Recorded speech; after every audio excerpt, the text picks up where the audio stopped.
Imagine a ship so large that from the ground you can barely see the end of its structure.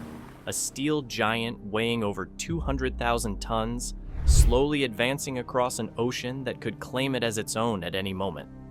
Logic would tell us that something so heavy should sink, disappearing underwater in a matter of seconds. But it doesn't. It floats. It stands firm, as if defying the laws of nature. How is it possible that a hulk of metal, heavier than thousands of whales combined, does not sink into the sea? Today, we are not only going to discover how they do it, but we will also reveal a secret that could change the way you understand the hidden power behind these giants of the ocean. Most people think that ships float because they are designed to do so, as if metal had a special property when it touches water. But the truth is that each of these ships is, technically, in a constant state of controlled sinking. Yes, you heard right. They are not floating peacefully, they are fighting not to sink every second of their journey. How do they manage to stay afloat? It all starts with an invisible force discovered thousands of years ago by a man who never saw a modern ship, Archimedes. He discovered that any object submerged in a fluid experiences an upward force equal to the weight of the water it displaces. This force, called hydrostatic thrust, is the only thing that separates a giant ship from the bottom of the ocean. But this is where the story gets intriguing. For a 200,000-ton ship not to sink, it must displace exactly 200,000 tons of water. That means the sea is pushing upward with the same force that gravity is trying to pull it down.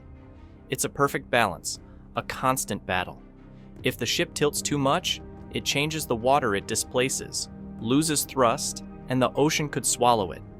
Every ship is living in balance with death, and that balance depends on hidden systems that operate silently, tirelessly, correcting every movement. And this is where one of the most shocking secrets lies. Ships do not float because they are light. They float because they are full of air. Inside, there are huge empty compartments called ballast tanks. These tanks can be filled or emptied of water in a controlled manner to keep the ship stable.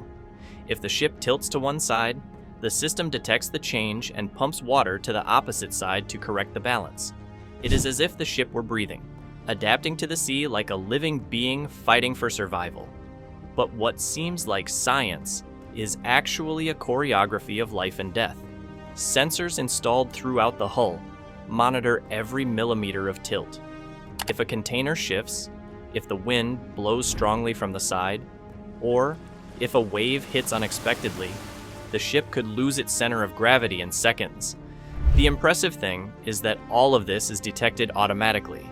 Computers, without human intervention, open valves and pump thousands of liters of water from one side to the other to prevent a catastrophe. If this system fails, even for a second, the ship could begin to list. And once the angle exceeds a certain point, there's no turning back. Before continuing, if you're surprised by what you're discovering, subscribe and leave your like right now, because on this channel we reveal secrets of the world that very few dare to tell. What you're about to hear could change the way you understand global trade, maritime transport, and even the global balance of power. Because the real mystery is not just how a ship floats, but why these giants were built, who controls them, and what is the hidden purpose behind their operation. You see, these ships are not just a means of transportation.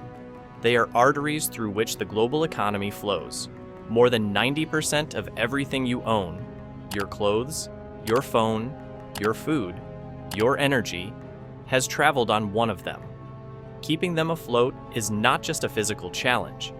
It is a matter of global control. And here comes the most revealing fact. Modern ships are designed with what is known as freeboard, a part of the hull that remains visible above the water. This section, although seemingly insignificant, is literally the line between life and death for the ship. If the freeboard is reduced, either by the weight of the cargo or by water ingress, the ship loses buoyancy and the sea begins to swallow it. That's why captains and automated systems constantly monitor this line as if it were an electrocardiogram. 1 centimeter more or less can be the difference between a successful voyage and a tragedy. But what is most disturbing is that as technology has evolved, so has the ability of ships to correct themselves automatically. Today, there are ships that no longer rely on human judgment to stay afloat. They have artificial intelligence capable of changing the ballast, adjusting the center of mass, and even modifying the depth of the hull in real time, making decisions every second. Some experts claim that the ships of the future will no longer sink due to human error. But what they don't tell you is that they could be remotely controlled by entities we cannot see, in places around the world that we will never have access to. Can you imagine an autonomous ship carrying millions of dollars in cargo, sailing without a crew, controlled from a command center thousands of miles away? They already exist. These are not theories. They are projects in progress. Giant shipping companies are investing billions in unmanned ships that can cross the ocean without human intervention. And they are doing so for one reason. The stability of these ships does not depend on human emotions, errors, or decisions. It depends on perfect calculations. But this raises a disturbing question. If a ship can stay afloat autonomously, who decides where it goes? Who controls its cargo? Who has the power to stop or divert it? The stability of a ship is no longer just physical. It is economic and political. Subscribe now if you haven't. Already, because what follows will reveal something that few people dare to mention.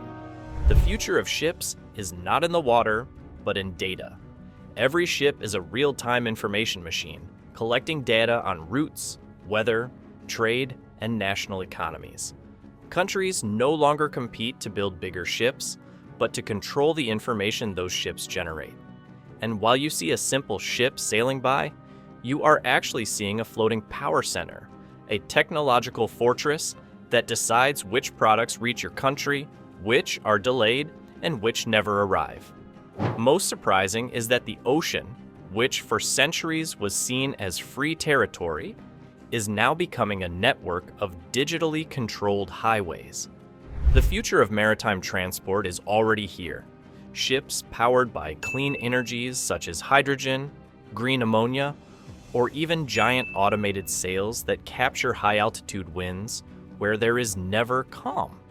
These are ships that consume almost no fuel, produce zero emissions, and, in theory, could sail indefinitely.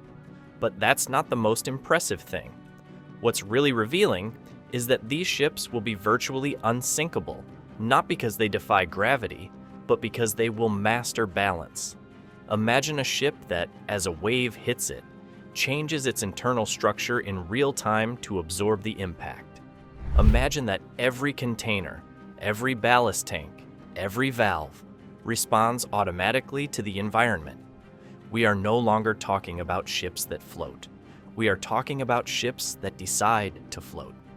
And this, dear viewer, is where everything changes.